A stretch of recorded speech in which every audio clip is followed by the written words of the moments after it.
Salut à tous. Alors aujourd'hui on se retrouve dans ma cuisine pour quelques idées repas, également un brunch que j'ai pu réaliser ces derniers jours depuis ma reprise de travail, sachant que je n'ai plus réalisé mes listes de courses depuis maintenant 2 semaines, mes listes de courses et mes listes de repas pour la semaine. Donc voilà, je cuisine au fil de l'eau et en fonction de ce que j'ai dans mes placards. Je vais bientôt reprendre mes listes, mais là voilà, je m'étais pas posée, j'avais pas pris le temps d'établir mes listes de courses, sachant que la dernière, je l'avais établie sur un mois. Donc c'était une très bonne idée, mais du coup, voilà, par manque de temps et par manque d'énergie, je ne l'ai pas fait depuis maintenant 2 semaines. Donc la prochaine fois que je le ferai également pour un mois, ce qui permet voilà, d'économiser pas mal de temps, je trouve. Mais là, pour l'instant, ça n'a pas été fait, donc j'ai cuisiné au fil de l'eau et je vais vous présenter du coup quelques-unes de mes astuces et quelques-unes de mes recettes. Donc je vous laisse également avec une idée de brunch rapide et facile à réaliser que j'ai réalisé en à peine 40 minutes un dimanche matin de façon totalement improvisée. Donc je vous laisse avec la suite de la vidéo.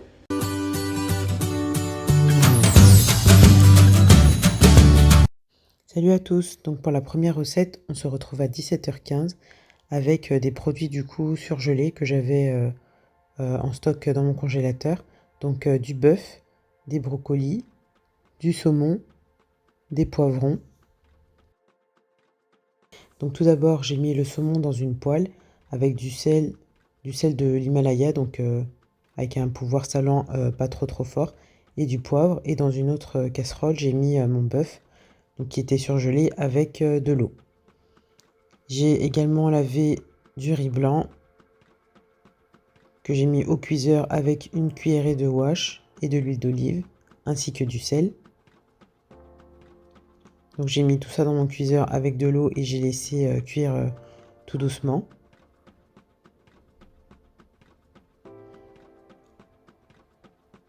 Et ensuite je suis retournée côté protéines, donc où mon saumon continue à cuire et mon bœuf était en train de décongeler tout doucement.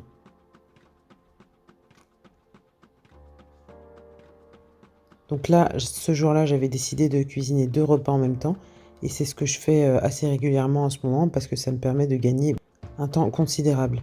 Donc là, mon saumon était cuit, donc je l'ai retiré de la poêle et j'y ai mis mes poivrons avec une cuillerée de wash.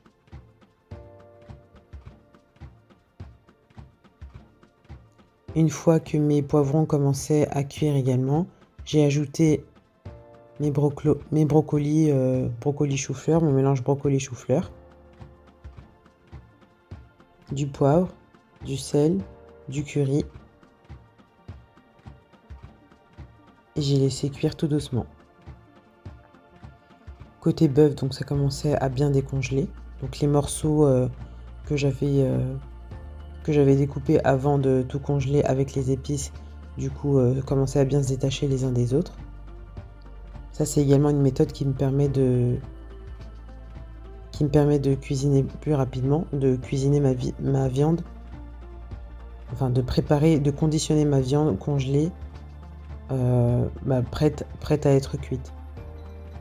Donc ensuite, je suis retournée auprès de mes légumes où j'ai ajouté du lait de coco. On revient au bœuf qui avait fini de cuire et j'avais besoin d'y ajouter un petit peu de tomate pour avoir un peu de sauce. Donc voilà, j'ai découpé en dés 2 tomates et je les ai ajoutées dans ma casserole qui contenait mon bœuf. Donc comme je l'ai déjà dit, mon bœuf avait été assaisonné avant d'être congelé. Côté légumes, la cuisson avançait également. J'ai goûté un peu pour voir s'il y avait suffisamment de sel, il n'y en avait pas assez donc j'en ai ajouté un peu.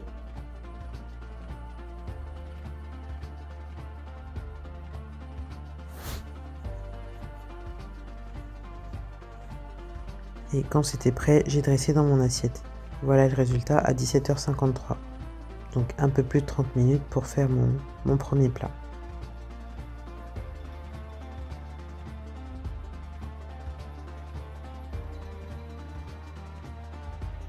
Ensuite, je suis revenue à mon bœuf qui était en train de commencer à bien cuire avec les tomates et j'y ai ajouté de l'eau pour pouvoir avoir de la sauce. Une fois que le tout était fini, j'ai dressé dans mes bols pour que ce soit mangé le lendemain, du coup dans les gamelles, chez les assistantes maternelles ou pour nous au travail. Et donc voilà le résultat dans les gamelles. Pour le reste de mes légumes du coup que j'ai mangé le lendemain, je les ai accompagnés de bœuf. Voilà ce que ça a donné dans ma gamelle à moi. Ensuite je vous retrouve un autre soir à 20h07 où je vais cuisiner le repas du lendemain. J'avais du coup le reste de bœuf que j'avais cuisiné la veille, mais je n'avais plus d'accompagnement. Donc du coup, il me restait 4 bananes plantains, 2 qui étaient jaunes et 2 qui étaient encore vertes, mais bon, je les ai préparées quand même. Et donc j'ai commencé par les éplucher.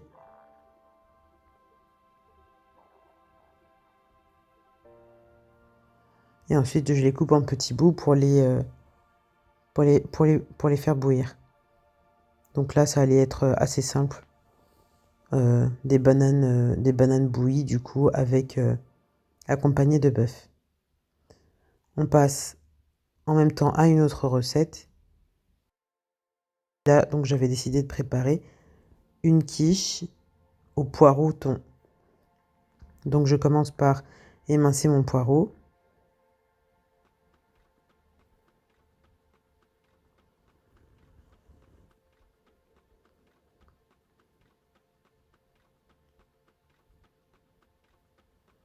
Je surveille en même temps la cuisson des bananes et quand c'est fini, je dresse dans mes bols pour les gamelles du lendemain.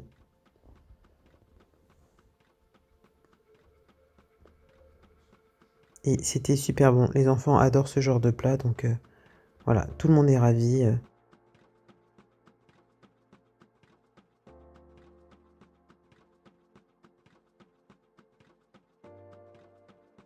Et du coup, pour ma gamelle à moi, pour le lendemain, j'avais accompagné mes bananes, plantains et mon bœuf de quelques asperges. Donc voilà, ça m'a permis d'avoir un petit peu de légumes quand même. Un petit peu plus de légumes que uniquement la tomate contenue dans la sauce. Donc on revient à nos poireaux. Donc dans une poêle, je mets un peu d'huile de colza avec du wash et j'y ajoute mes poireaux que je fais revenir tout doucement. Et pendant que c'est sur le feu, donc pendant que c'est sur la plaque, je prépare mon fond de tarte. Donc avec 3 œufs,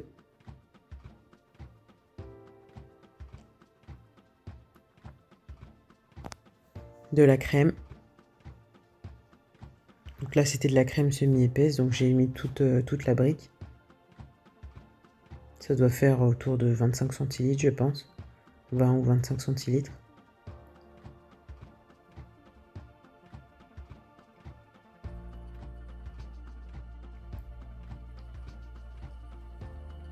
Et ensuite donc je dresse ma pâte feuilletée ou ma pâte brisée dans mon plat. Une fois que mes poireaux sont suffisamment cuits, j'y ajoute le thon, donc une boîte de thon que j'émiette bien et que je mélange aux poireaux. Et une fois que le tout est bien mélangé, je dispose donc mon mélange poireau-thon sur ma pâte que je vais recouvrir de mon mélange d'œufs et de crème, accompagné de fromage râpé. Donc ça, ce sont des recettes assez simples, rapides à faire puisque du coup le temps de cuisson, voilà, on lance au four et puis on n'a plus besoin de surveiller si on met la minuterie. Donc moi c'est un type de plat que j'aime beaucoup faire puisque ça me permet de cuisiner aller en 15 minutes quoi. Ça cuit tout seul, ça s'arrête et une fois qu'on est prêt à manger, on sort le plat du four et tout est réglé. Donc on peut accompagner ça d'une petite salade, mais ça peut aussi très bien se manger comme ça puisque il y a suffisamment de légumes aussi dans le plat. Et donc terminé à 20h42. Et voilà le résultat une fois que ma tarte est cuite. Ma quiche ou ma tarte est cuite. Et elle a été cuite à 200 degrés pendant 40 minutes.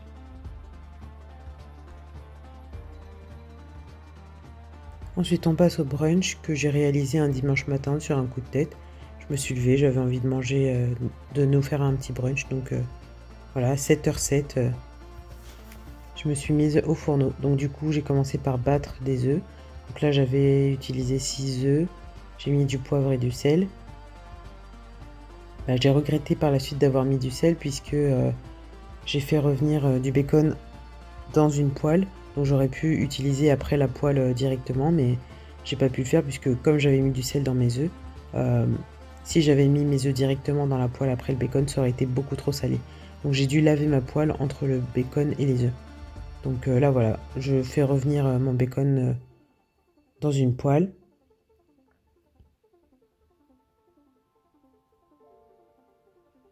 Donc ça c'est le genre de petit déj qu'on aime bien parce que c'est protéiné, ça nous permet d'être calé jusqu'à midi. Surtout que voilà, on se lève quand même assez tôt, même le dimanche. Voilà, là à 7h j'étais déjà au fourneau, tout le monde était levé. Donc c'est le genre de petit déjeuner qu'on apprécie tous. Et puis les œufs c'est aussi quelque chose que les enfants aiment, la charcuterie également, donc ça plaît à tout le monde. Donc une fois que mon bacon est cuit, je le retire de la poêle. Donc je le laisse pas trop griller puisque les enfants vont en manger aussi, il faut pas que ce soit trop difficile à manger.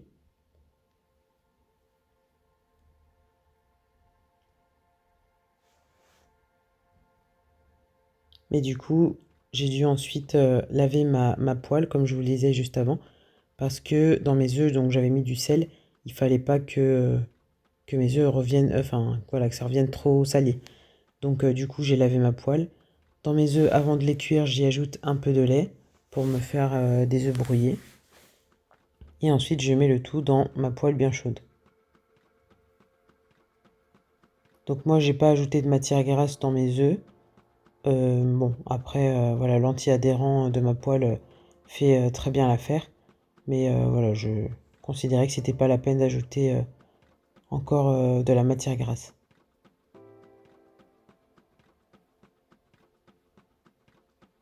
Donc une fois que mes œufs sont cuits, je les réserve aussi avec mon bacon. Donc y a pas de souci, tout le monde à la maison mange du bacon et des œufs, donc je peux les mettre dans le même plat.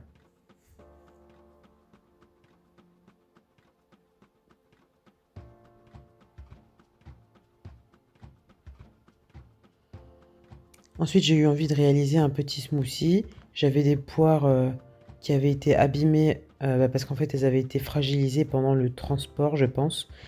Et du coup, la grille dans laquelle la grille de mon panier de fruits avait abîmé mes poires. Donc voilà, il était temps de les utiliser.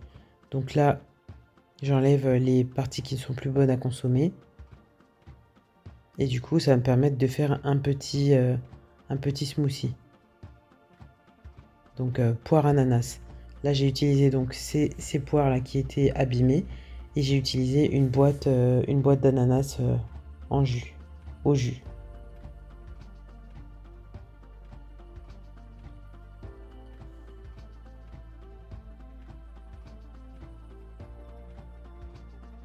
Donc bon, l'ananas moi je l'ai pris à la main. De toute façon, je m'étais bien lavé les mains avant de commencer à cuisiner et je me lave sans cesse les mains pendant que je cuisine, donc pas de souci de contamination, etc.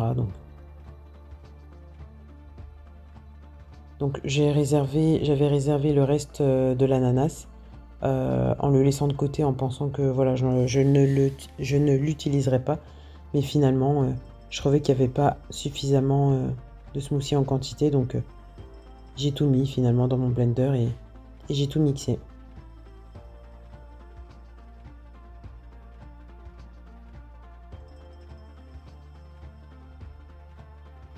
Donc voilà pour mon smoothie, ananas poire, accompagné de mes œufs et de mon bacon. Donc j'ai disposé tout ça sur la table. Mon mari avait été chercher des viennoiseries en même temps. Un peu de pain, de la confiture, les bols de lait, tasse de thé, tasse de café. Et notre brunch était prêt.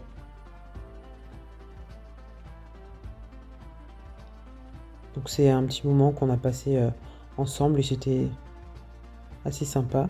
Donc voilà, là je vous montre l'état de enfin, je vous montre mon choix plutôt pour mon brunch. Donc des œufs, du bacon, un chausson aux pommes, un pain au chocolat, mon smoothie et une infusion fruits rouges. Et j'ai tout terminé. Ensuite, donc à 8h42, je me suis remis au fourneau, donc le même jour, parce qu'il fallait du coup préparer le repas. Donc je commence toujours par la même chose. Donc dans une casserole, de l'huile et j'ai mis également une cuillerée de wash. Ensuite, j'ai ajouté du poisson. Donc là, c'était du cabillaud, il me semble, avec du sel et du poivre. Et je laisse le tout cuire tranquillement. Donc c'était du poisson surgelé. Une fois que ça a été cuit, du coup, je l'ai émietté puisque pour le plat que je voulais préparer, ça posait pas de problème que ce soit émietté. Et moi, ça me permettait de le cuire plus rapidement en plus. Et j'y ai ajouté des épinards. Pareil, des épinards surgelés.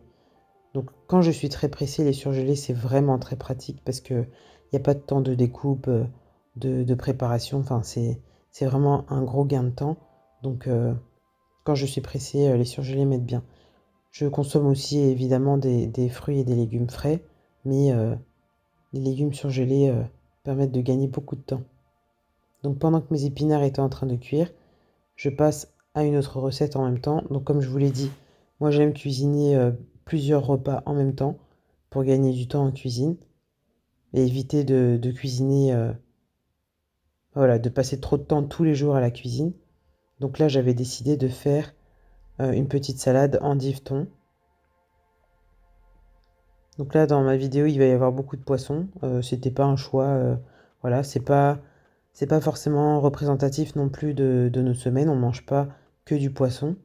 Là, je crois qu'il n'y a qu'une seule recette avec du bœuf dans cette vidéo, mais voilà, c'est pas très représentatif, hein. On mange autant de viande que de poisson, si ce n'est plus de viande que de poisson. Donc là, une fois que j'avais fini de découper mes endives et de les laver, donc dans un bol, j'ai émietté mon poisson, j'y ai ajouté de l'huile d'olive, un tout petit peu de sel, parce que le thon est quand même déjà assez salé.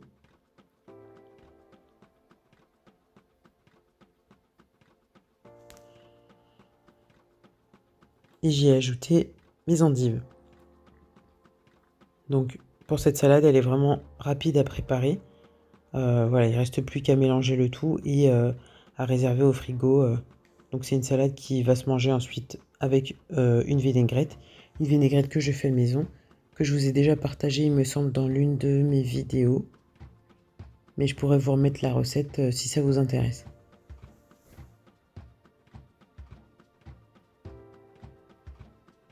On revient ensuite aux épinards. Donc j'y ai ajouté un peu de lait de coco.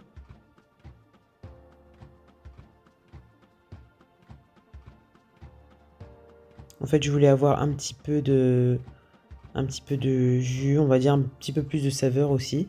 Et une fois que c'était cuit, j'ai accompagné tout ça du reste des bananes plantains. Donc surtout les vertes que j'avais. Et ça a été super bon. Donc c'est une recette que je vous encourage à refaire. Ensuite, donc troisième recette, ça a été donc une recette à base de poulet. Donc un poulet qui avait déjà été assaisonné également et qui avait été congelé, assaisonné, découpé, etc. Donc pour voir exactement la liste des... Je pourrais vous remettre dans la barre de description exactement la liste des ingrédients que j'ai utilisés pour mon poulet. Pendant qu'il était en train de décongeler, j'en ai profité pour lancer un muesli, le muesli de la semaine du coup. Et là j'en ai fait énormément puisque j'ai utilisé 1,5 kg il me semble de flocons d'avoine. Donc j'ai pris mon plus gros bol pour pouvoir préparer ce muesli. Donc 1,5 kg de flocons d'avoine, de l'huile d'olive et du miel. Par contre les quantités je ne saurais pas vous dire. J'ai déjà fait une recette, je vous ai déjà partagé une recette où je vous indiquais les quantités à suivre. Mais sinon en général je fais vraiment à l'œil, hein. C'est pas, je mesure pas tout. Donc voilà, là c'était à l'œil. Je voulais pas trop mettre de miel puisque j'allais ajouter du chocolat après. Mais voilà, l'huile d'olive par contre j'en ai mis une bonne quantité. Donc je vous invite à aller voir ma recette de muesli si vous voulez avoir des quantités un peu plus précises que que l'à peu près que vous voyez là. Donc une fois qu'on a mis les flocons d'avoine, le miel et l'huile d'olive, on mélange bien le tout pour bien répartir le miel et l'huile d'olive.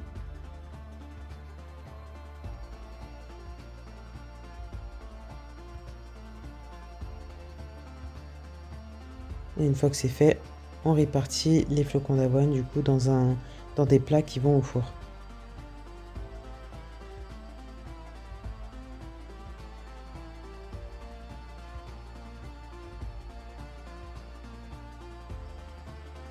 Pareil pour la température de cuisson, vaut mieux aller voir la vidéo dans laquelle je vous détaille la recette du muesli, parce que là mon four est en train de me lâcher, donc au final les températures sont pas les bonnes, je pense.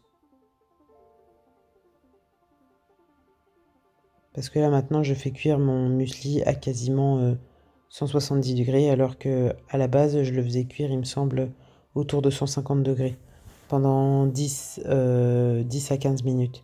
Et là je suis plus à 20 minutes à 170 degrés, donc je pense que voilà, c'est pas représentatif en ce moment, mon four n'est pas totalement fonctionnel. Donc pendant que mes flocons d'avoine sont au four, je reviens à mon poulet. Donc là, les morceaux commençaient à bien se détacher.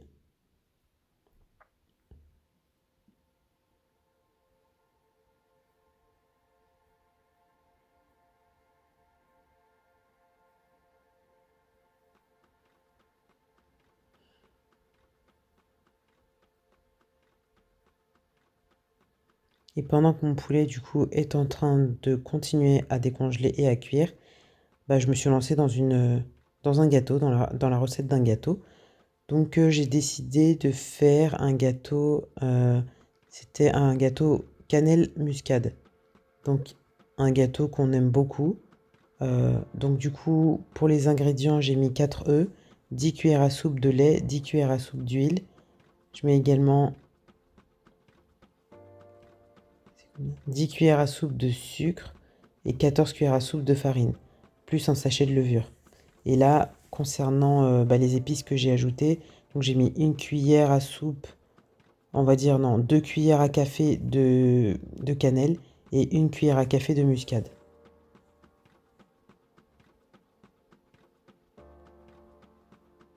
Donc je mets d'abord les ingrédients liquides, le sucre et les épices. Je mélange le tout. J'ajoute la levure chimique et la farine.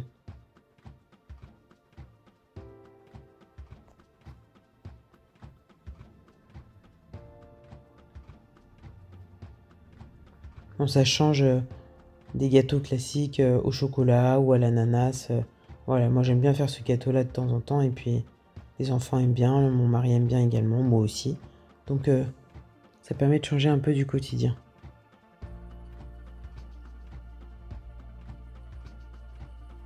Donc là, comme vous voyez, quand je suis en cuisine, je perds pas de temps du tout. Enfin, j'aime cuisiner donc plusieurs plats, comme je vous l'ai dit, en même temps. Mais en plus, le dimanche, il y a les petits déjeuners à préparer. Je prépare aussi quelques goûters à l'avance pour les premiers jours, en tout cas de la semaine. Donc du coup, voilà, le temps passe. Je passe beaucoup de temps à cuisiner, mais j'essaie d'être la plus efficace possible. Ensuite, on revient au poulet. Donc là, mon poulet était bien cuit. Il avait même commencé à bien dorer. Donc j'y ai ajouté un peu d'eau. Et vraiment, au niveau de l'odeur, ça sentait vraiment super bon avec les épices que j'ai mises. Il y a des épices qui viennent tout droit du Cameroun. Donc je vous laisse deviner la belle odeur. Et donc là, pour finir mon plat, j'ai mis de l'eau pour pouvoir augmenter le volume d'eau. Et j'ai fait cuire directement mon blé avec le poulet. Donc en image, on revient au muesli. Donc il était 10h02 et il a fallu que je m'arrête là. Donc j'ai laissé refroidir mon muesli tranquillement. Et à 13h54, je suis revenu sur mes flocons d'avoine pour ajouter le chocolat. Mais du coup, j'ai dû faire fondre mon chocolat avant de les ajouter à mes flocons d'avoine, puisque les flocons d'avoine avaient refroidi. D'habitude, je mets directement les morceaux de chocolat sous une première couche de flocons d'avoine et ça fond tout seul. Mais là, comme les flocons d'avoine avaient refroidi, j'ai dû faire fondre le chocolat. Et du coup, j'en avais pas assez, donc j'ai ajouté une deuxième tablette de chocolat. Ou même, je crois que c'était même la troisième tablette de chocolat. Bon, avec 1,5 kg de flocons d'avoine, ça va vite, hein. Donc si vous voulez que les flocons d'avoine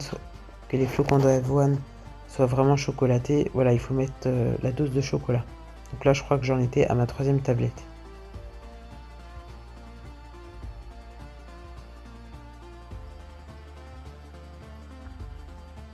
Et ça va me permettre de préparer les petits déjeuners des enfants. Et voilà comment je les conditionne. Donc dans des pots marqués au jour de la semaine, comme ça, c'est facile de s'y retrouver tous les matins en fait. Et le reste, je le conditionne dans des grands pots. Et moi voilà comment j'aime accompagner mon muesli au chocolat, donc avec des cacahuètes. C'est vraiment super bon. Ensuite, donc je reviens à mon blé, donc qui était totalement cuit.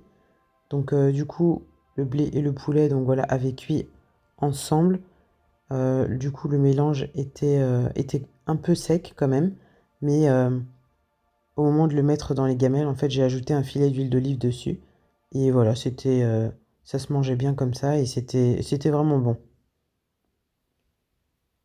Donc, comme je vous le disais tout à l'heure, je vais vous remettre la liste des ingrédients de l'assaisonnement de mon poulet, parce que c'est quand même ça qui a fait tout le goût. Et je vous mettrai tout ça dans la barre de description. Et à 14h28, voilà mon gâteau prêt. Et j'en avais fini pour ma cuisine du jour. Donc j'espère que cette vidéo vous aura plu. Elle a été un peu différente de d'habitude, mais j'espère qu'elle vous plaît quand même. Si c'est le cas, n'hésitez pas à me le dire en commentaire, à me laisser un j'aime et à vous abonner. À très bientôt.